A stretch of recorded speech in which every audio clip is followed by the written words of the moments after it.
Welcome everyone in our today's CME. Our topics: management of peptic ulcer disease and its treatment.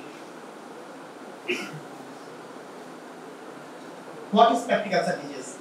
Peptic ulcer disease is a chronic disorder characterized by the development of ulcer on the inner lining of the stomach or the upper part of the small intestine due to acid peptic juice.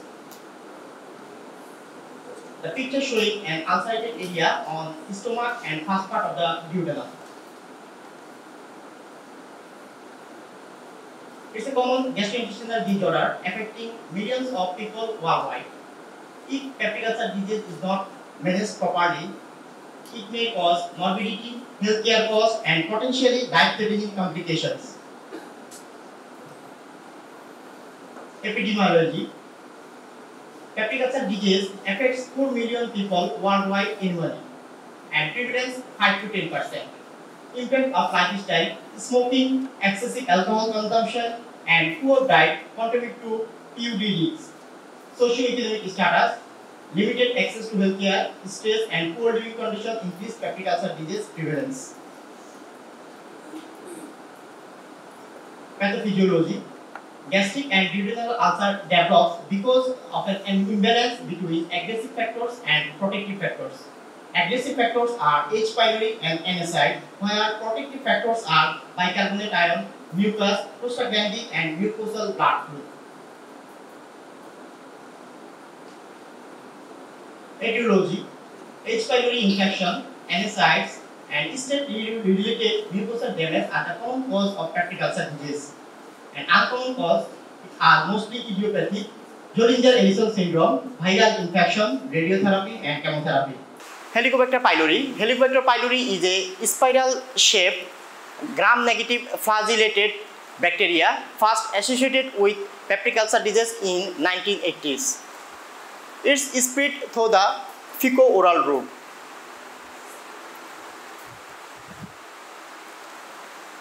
Helicobacter pylori is a common precursor of gastritis and peptic ulcer, but how it causes mucosal erosion is not clear. But it is assumed that this organism synthesizes urease, which produces ammonia, and that damages the lining of the gastric mucosa. NSAID-induced peptic ulcer disease. In long-term NSAID users, there is a 10 to 20% prevalence of gastric ulcer and 2 to 5% prevalence of duodenal ulcer.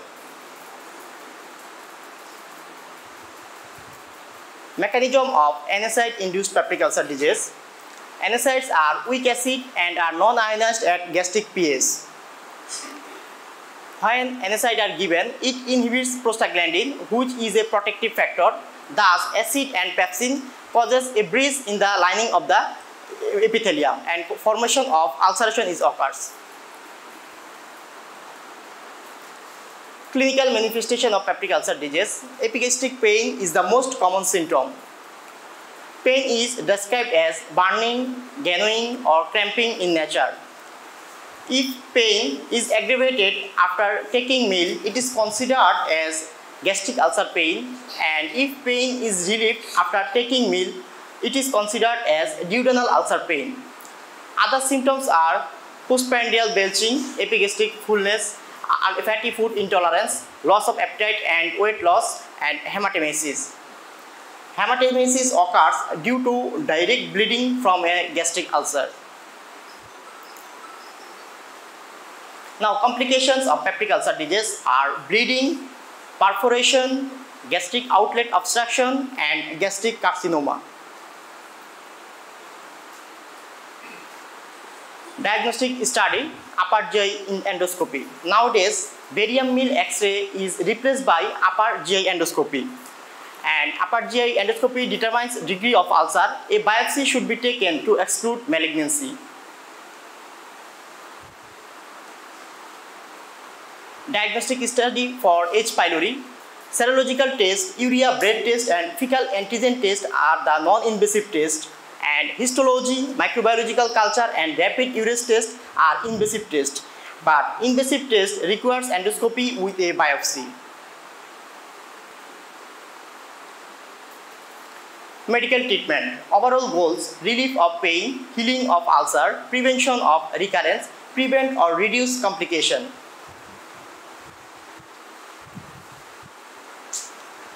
Non-pharmacological therapies are eliminate or reduce psychological stress, smoking cessation, eliminate or reduce NSAID use, avoid food that causes dyspepsia.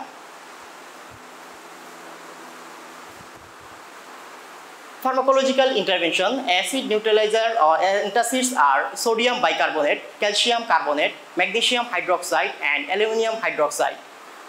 And ulcer healing drugs are sucral-fed prostaglandin analog and colloidal bismuth compounds. Agents that reduce hydrochloric acid secretions are H2 receptor blocker include ranitidine, famotidine, nizatidine and cimetidine. But nowadays ranitidine and cimetidine are not used. Proton pump inhibitors are omeprazole, esomeprazole, pantoprazole, rabiprazole, lansoprazole and dexlansoprazole. Antimuscarinic drugs are pyrenzipine and talenzipine. Potassium competitive acid blocker PCAB, vonoprazan. It's our newer anti-ulcerant. This drug reveals in Japan and approved by USA. Anti-H. pylori regimens are metronidazole, amoxicillin, tetracycline and clarithromycin.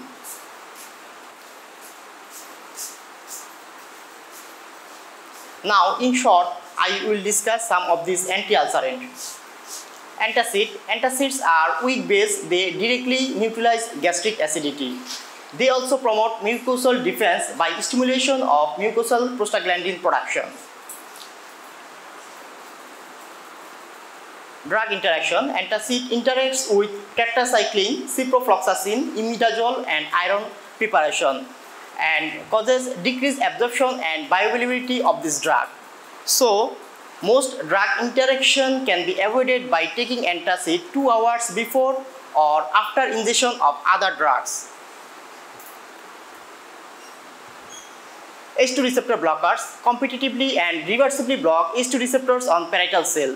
And proton pump inhibitors are administered as inactive product, then they activate into active form in the acidic environment of the stomach. In contrast to H2 antagonist, PPI inhibits both fasting and meal stimulated secretion and inhibits 90 to 98% of 24-hour acid secretion. Now, indications of peptic ulcer disease: Helicobacter pylori associated PUD, NSAID induced PUD, perforation of bleeding PUD, gastroesophageal reflux disease, non-ulcer dyspepsia, stress ulcer, gastrinoma and other hypersecretory conditions. Adverse effect: they are very safe drug. Only 1 to 5% cases the following adverse effects are occurred. Prominent adverse effects are: prolonged proton pump inhibitor therapy causes subnormal vitamin B12 level and increased risk of enteric infection. Now, potassium competitive acid blocker PCAB, our new generation anti-ulcerant. The only reversible hydrogen potassium ATPase antagonist, blocks both active and resting hydrogen potassium ATPase, ensures faster onset of action and 4 times longer half-life than conventional PPIs. Once daily dose ensures patient compliance. Indications are same as conventional PPI. The figure showing the mechanism of action of potassium containing acid blocker. Potassium containing acid blocker binds with the potassium binding site of hydrogen potassium ATPase pump. Then entry of potassium into the parietal cell is inhibited and inactivation of the hydrogen potassium ATPase pump occurs. As a result, maximum hydrochloric acid production is stopped and GI release from acid related disorder.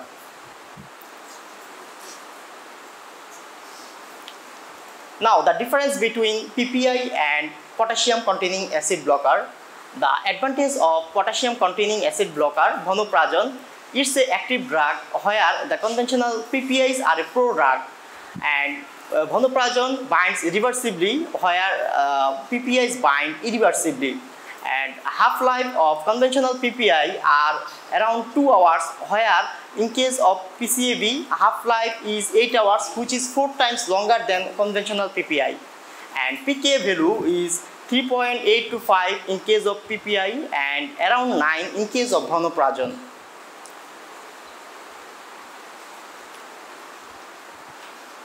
The image showing gastroesophageal reflux disease where acid and stomach contents back up into the esophagus. Both conventional PPI and potassium containing acid blocker are indicated for gastroesophageal reflux disease. Misoprostol is a synthetic methyl analog of prostaglandin E1 role. It gives mucosal protection by stimulating mucus and bicarbonate ion secretion. And mostly this drug is used in NSAID-induced peptic ulcer disease. Now, treatment of Helicobacter pylori-induced peptic ulcer disease. Triple therapy given as first line therapy and quadruple therapy given as second line therapy. Triple therapy, here proton pump inhibitor is given 12 hourly, clarithromycin 500 mg given 12 hourly, amoxicillin 1 gram or metronidazole 500 mg given after 12 hourly. Total duration of therapy is 14 days. But PPI should be continued once daily for additional 4 to 6 weeks to ensure complete ulcer healing. This is a strip where 3 drug regimens are combined in a formulation, and it is available in our local market as Helicon kit or Pilotrip.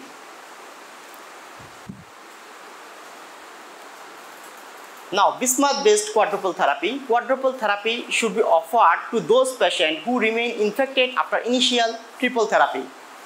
Quadruple therapy include proton pump inhibitor, Bismuth 120 mg 6 hourly, tetracycline 500 mg 6 hourly, metronidazole 500 mg 12 hourly, and total duration of therapy is for 14 days.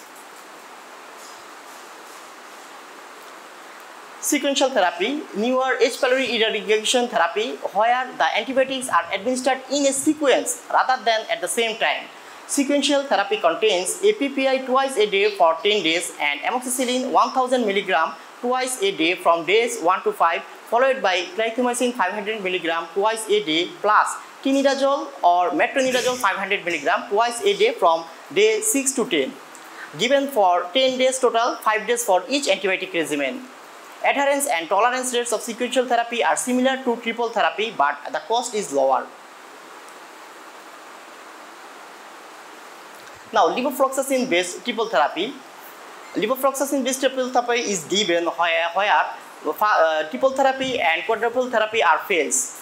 Amoxicillin 1000 mg twice a day plus levofloxacin 500 mg once a day plus a PPI twice a day given for 10 days.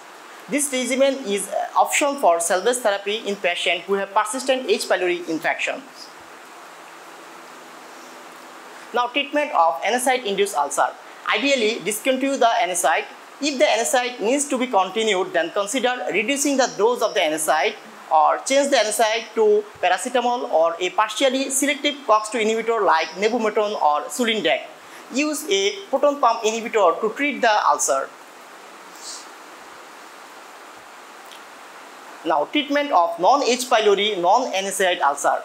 Very few patients have non-H. pylori or non-NSAID idiopathic peptic ulcer. If idiopathic peptic ulcer is confirmed, then standard H2 receptor or sucralfate dosage regimen should be given for 6 to 8 weeks, or standard PPI dosage regimen should be given for 4 weeks. Now, treatment of Zollinger-Ellison syndrome.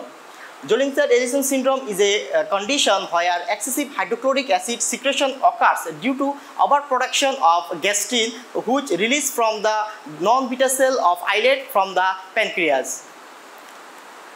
PPIs are the oral drugs of choice for managing gastric acid hypersecretion from Zollinger-Ellison syndrome. And treatment should be started with omeprazole 60 to 80 mg per day or an equivalent dose of another proton pump inhibitor. Now, treatment of refractory ulcer.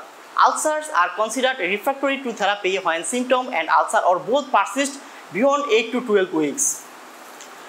Patient should undergo an upper endoscopy to assess the situation. Treatment depends on cause and may include additional H. pylori irrigation attempts, higher PPI doses, or surgery. Now, the surgical treatment. Less than 15% of patients with ulcer need surgical intervention, and indication for surgical intervention are history of hemorrhage, pre-pyloric or pyloric ulcer, multiple ulcer site, and possible existence of a malignant ulcer.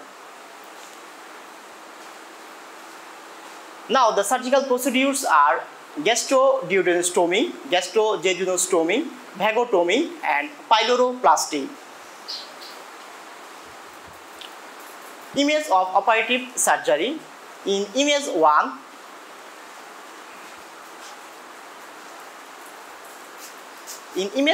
there is a partial resection of the stomach and it is anastomosis with the duodenum, and this is called gastroduodenostomy, or it is called also Bildot 1 operation.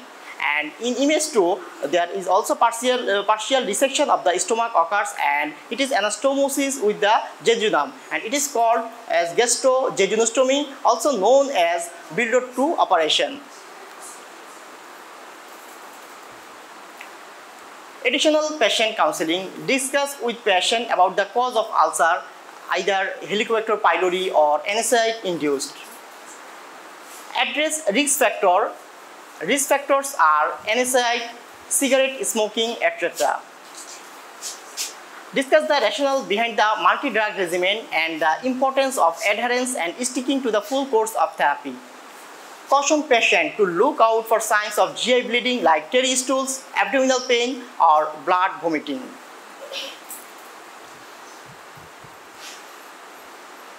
Take home message. Avoid spicy foods, limited use of NSAIDs, cessation of smoking and alcohol consumption. Try to lead a stress-free, healthy life.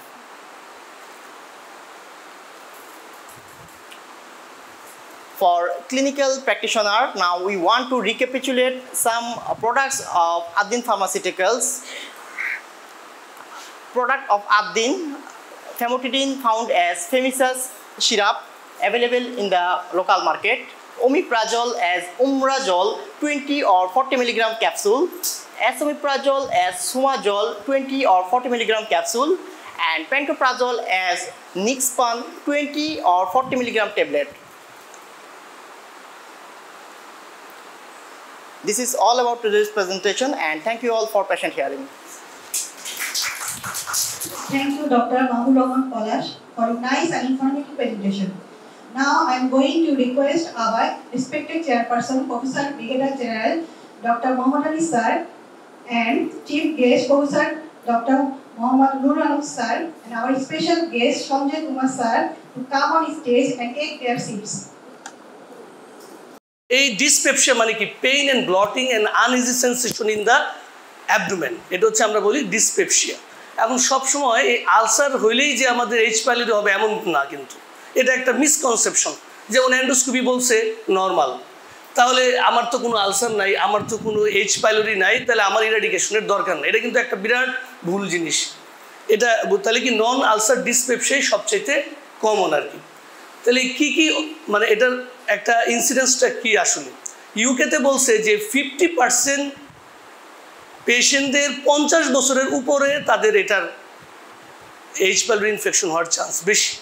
আমাদের দেশে যারা middle class অথবা low income পিপুল, তাদের মোর দেন 90% affected by H. pylori।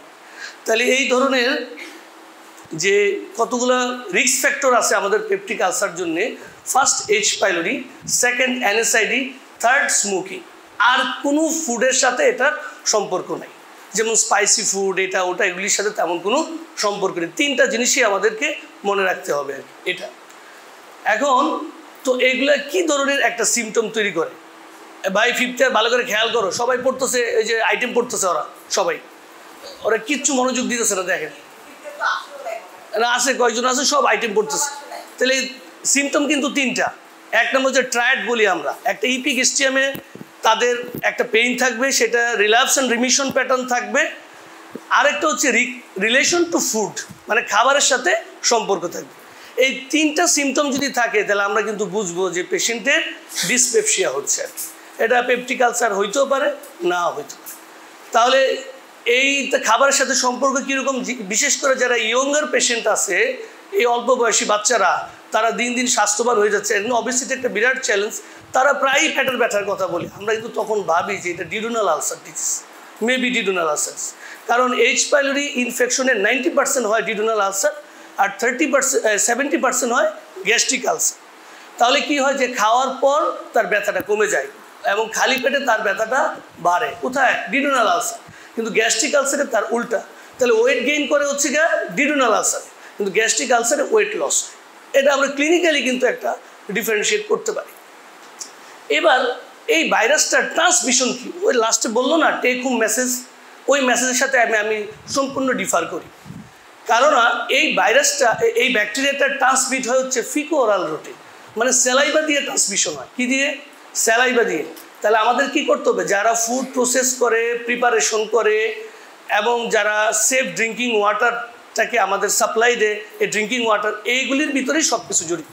তাহলে এটা কি হয়? ফিকো oral রুটে ট্রান্সমিশন হয়। আমাদেরকে স্যানিটেশন, হাইজিন এবং ড্রিঙ্কিং ওয়াটার সব কিছুতে আমাদেরকে কশাস থাকতে হবে, সচেতন থাকতে। এটাই হলো টেক হোম মেসেজের 1 নম্বর বিষয় থাকতে হবে। পরে এনএসএডি ইউজ অ্যাভয়েড করতে হবে, এগুলো পরের বিষয়। তা আগে আমাদের কি করতে হবে? পার্সোনাল হাইজিন মেনটেন করতে হবে। এটা কিন্তু আমাদের খেয়াল করতেই হবে। আরেকটা হচ্ছে 2 ধরনের আলসার হয়, স্যাররা বলছেন। 1 নম্বর হচ্ছে গিয়ে অ্যান্টাল গ্যাস্ট্রাইটিস। আমরা এন্ডোস্কোপিতে এটাই সবচেয়ে বেশি পাই। অ্যান্টাল গ্যাস্ট্রাইটিসে কি হয়? গ্যাস্ট্রিক অ্যাসিড বেশি সিক্রেশন হয়। এই অ্যাসিডটা ওই আমার অ্যান্ট্রাম আর লেজার কার্ভেচারের দিকে লোড করা থাকে, এখানে এসে জমা হইতে থাকে। জমা হইলে পরে অ্যান্ট্রামের দিকে আলসার, গ্যাস্ট্রাইটিস, ইরোসিভ গ্যাস্ট্রাইটিস, নন ইরোসিভ গ্যাস্ট্রাইটিস হয়। ইভেন ম্যালিগনেন্সিও ওই জায়গাটাতেই বেশি। ইনসিসোরা অ্যাঙ্গুলারিস এই আশপাশটাতে হয় আর কি। আরেকটা হচ্ছে ফিউ পার্সেন্টেজ পেশেন্টদের ক্ষেত্রে যেটা হয় corpus type gastritis. Corpus type gastritis হচ্ছে ওই প্যারাইটাল সেলকে ইনফ্লামেশন করে অ্যাট্রফি করে ফেললো, সেখানে অ্যাক্লোহাইড্রিয়া তৈরি হলো। তাহলে এই এইচ পাইলোরি ব্যাকটেরিয়া কী করে অ্যালকালাইন অবস্থায় বেশি গ্রো করবে এবং সে আরও ব্যাকটেরিয়াকে ইনভাইট করবে। তখন কি করে? আমাদের খাবার থেকে যে নাইট্রেট আছে সেটার থেকে মিউটোজেনিক নাইট্রেটকে সে বের করে দেয়, মানে কার্সিনোজেনিক নাইট্রেট, এবং সেটা গ্যাস্ট্রিক কার্সিনোমা করে। Very few percentage. তাহলে এইচ পাইলোরি আমাদের সবার আছে, কিন্তু মেজরিটি উই আর অ্যাসিম্পটোমেটিক, আমাদের তেমন কোনো প্রবলেমই হচ্ছে না। তাহলে আমরা কিভাবে বুঝবো? আসলে আমরা কি করছি? যদি আমাদের একটু পেইন, ব্লটিং হয়, আমরা সব সময় একটা ডমপেরিডন, আমরা একটা পিপিআই সেগুলো খাই। এটা কি ভালো হইলো? আমরা আরও খারাপ করলাম। কেন? আমরা কি করলাম? অ্যালকালাইন মিডিয়া আরও তৈরি করলাম, এই ব্যাকটেরিয়া আরও ওভার গ্রোথ করলো। তাহলে এটা আমাদেরকে ভবিষ্যৎকে আলসার এবং ফিউ পার্সেন্টেজ পেশেন্টদের কি করে কার্সিনোজমা হওয়ার জন্য অ্যাগ্রাভেট করে। তাহলে এই জিনিস থেকে আমাদের কিন্তু দূরে থাকতে হবে। এটা তাহলে আমরা কিভাবে মুক্তি পাবো? তাহলে আমরা ডায়াগনস্টিক টেস্ট, এই যে এতগুলো টেস্ট করলো ডায়াগনস্টিক, আমরা এই টেস্টগুলো করি না।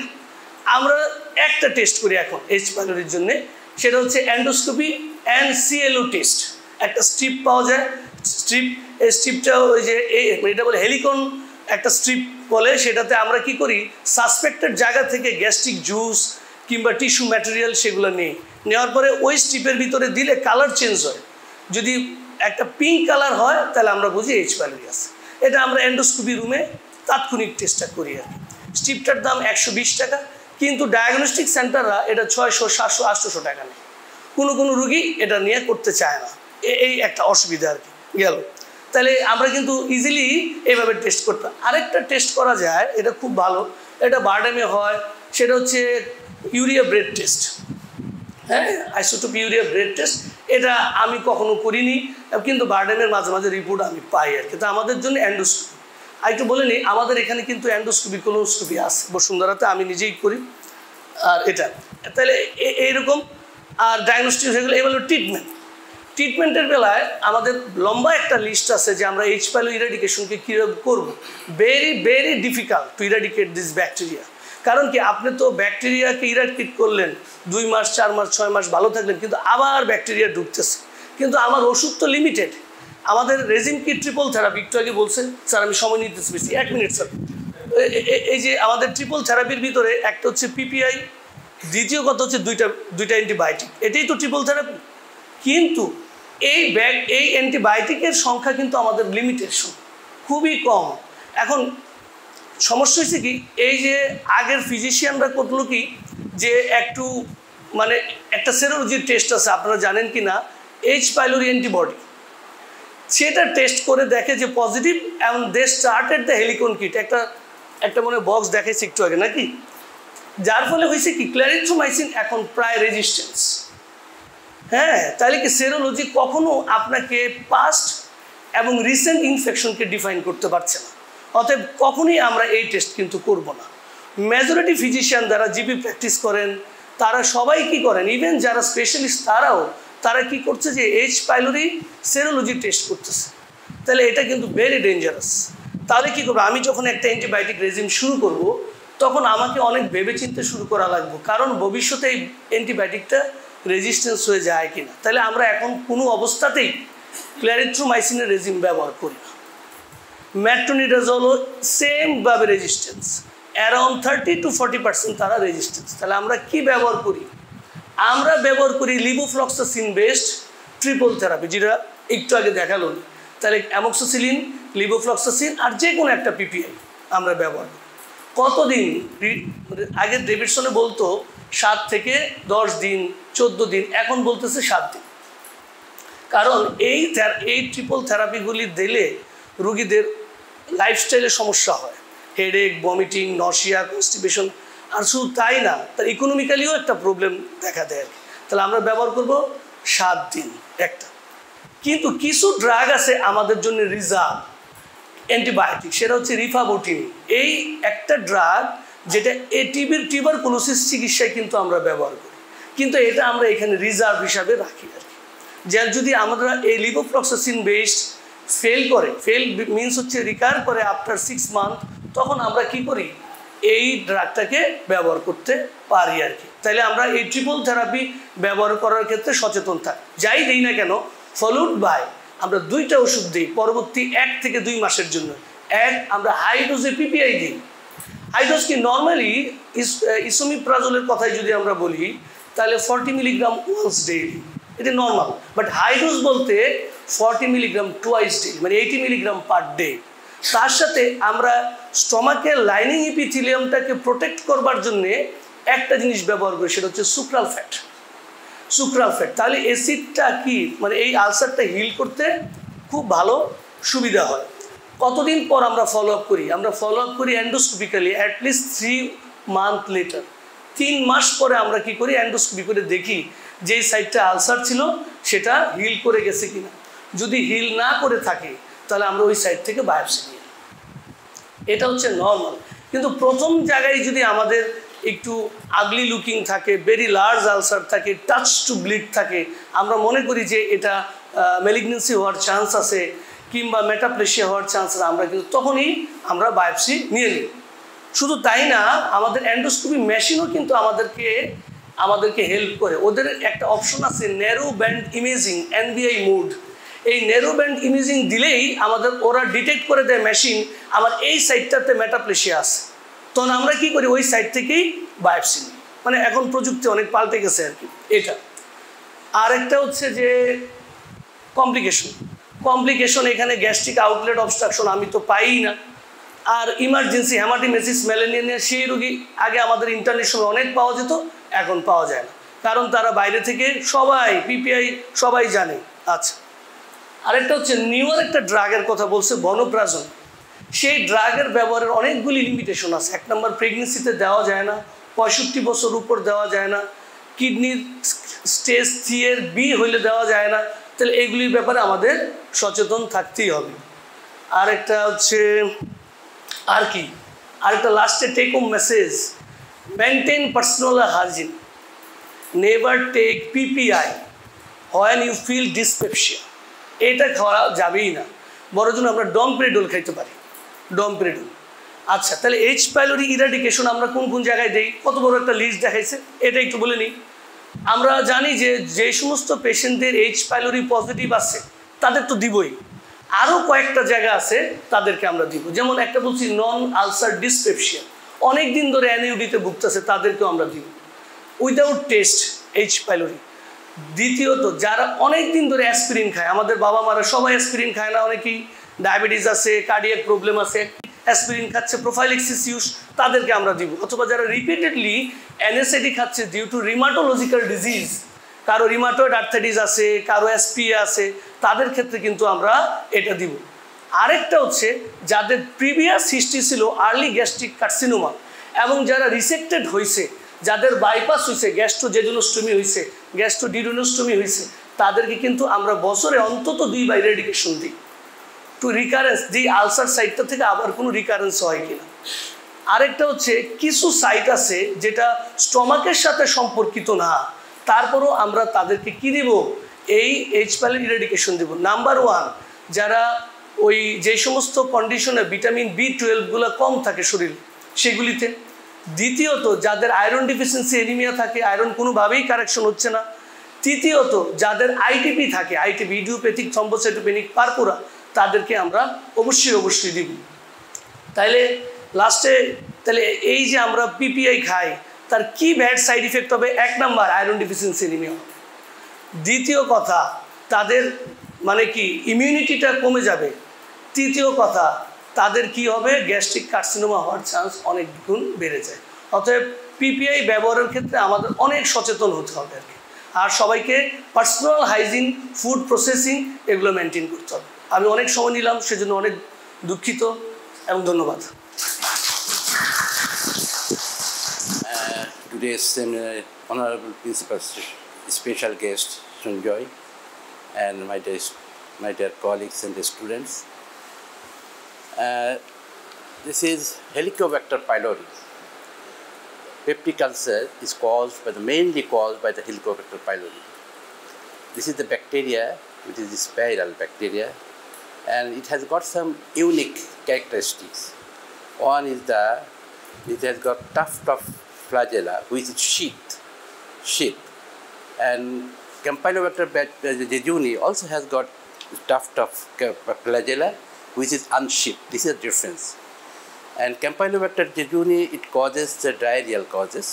It is one of the cause of diarrhea, and Helicobacter is cause of peptic ulcer. It is the peptic ulcer has got a very long history,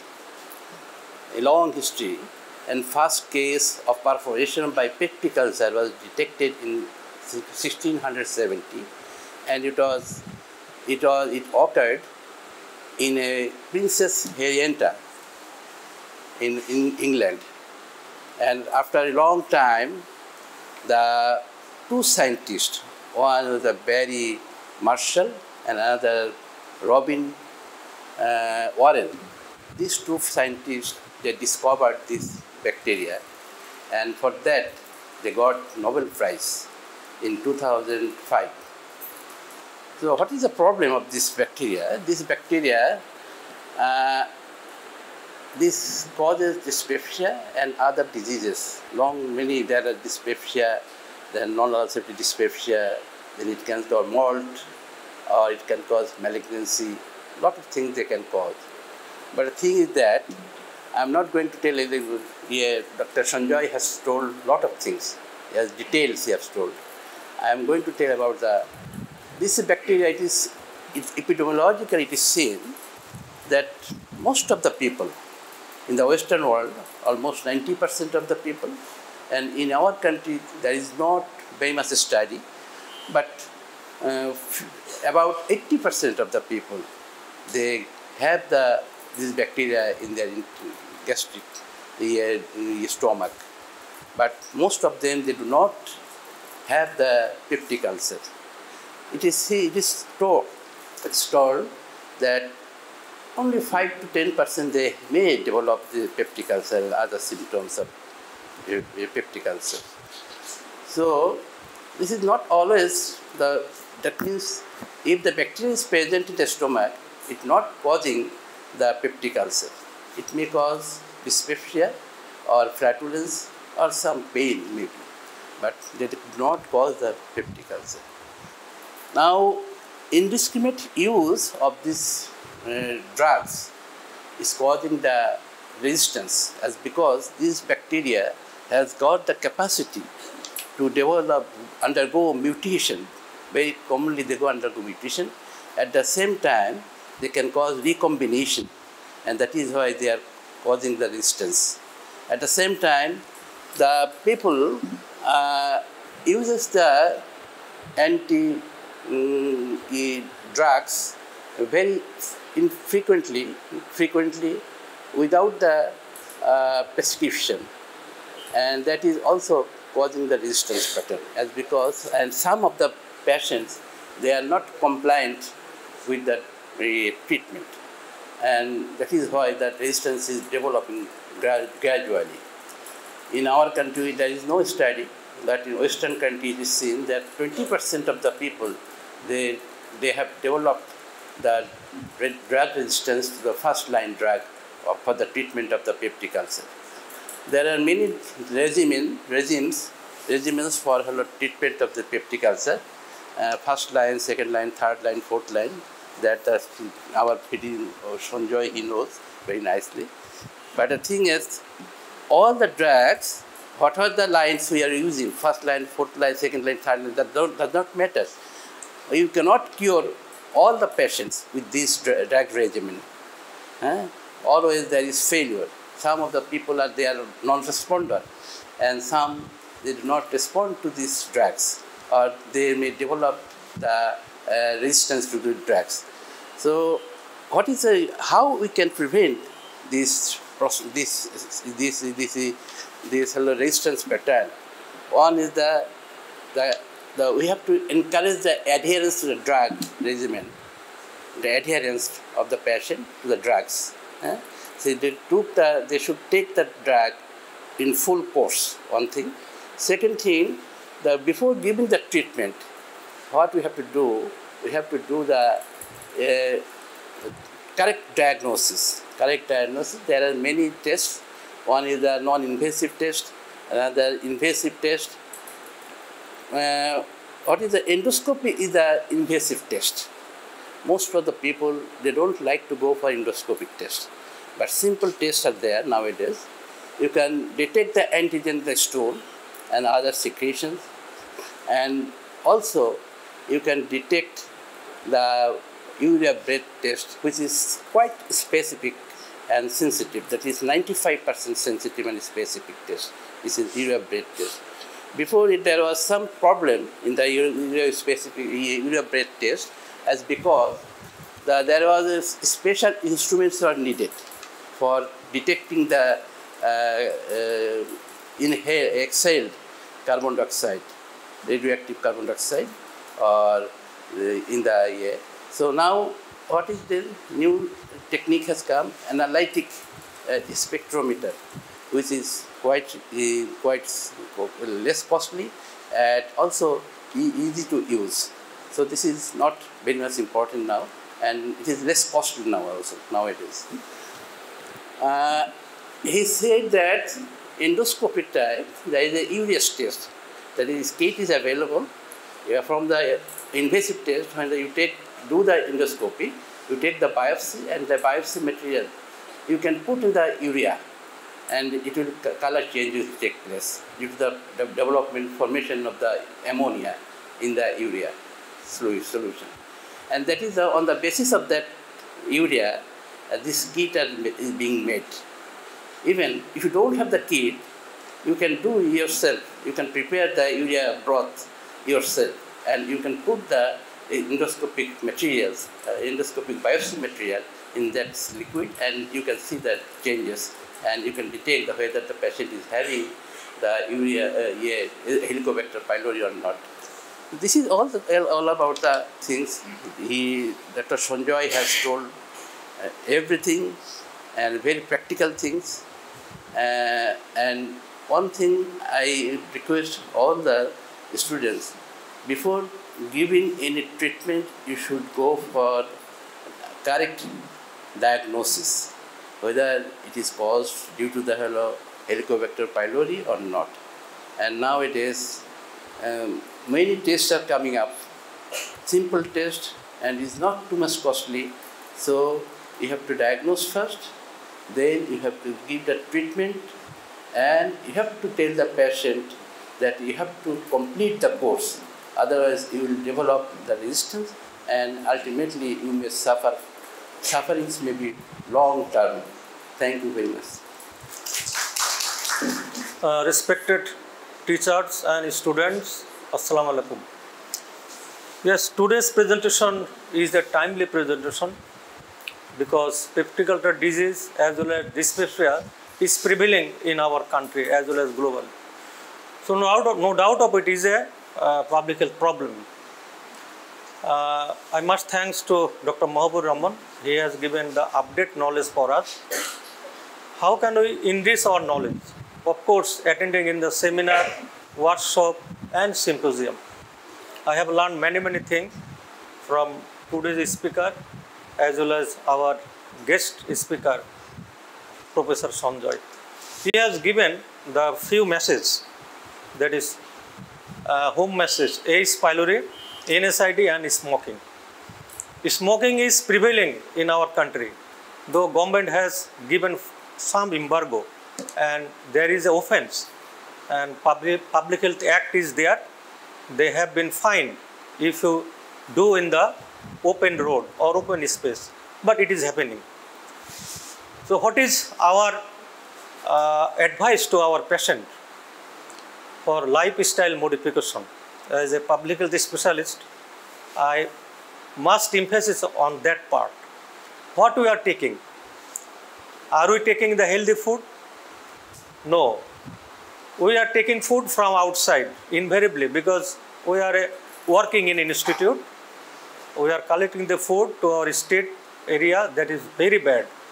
If you see in front of our medical college, they are coming with a puska and other things. Is it hygienic for us? No. Who is preparing? They do not know how to maintain the hygiene.